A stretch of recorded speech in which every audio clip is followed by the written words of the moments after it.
اس نام خدا اس کی تجلی تھی، نور تھا، ایک ذات تھی وہ جس کا قدم سے ظہور تھا۔ اللہ الخلاق العلیم، اللہ الخلاق القدیر۔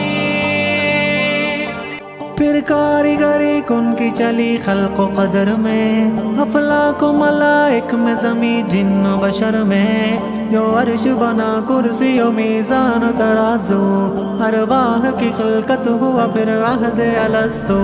خود رب نے پھر انسان کو بنایا ہے خلیفہ، افضل بنا کے جینے کا سکھلایا طریقہ۔ اطراف اراضی میں نسل پھیلنے لگی، بنتی ہے زمانے میں یہ پستی یہ تعلی، مقصود اتم رب امم کی تھی بندگی۔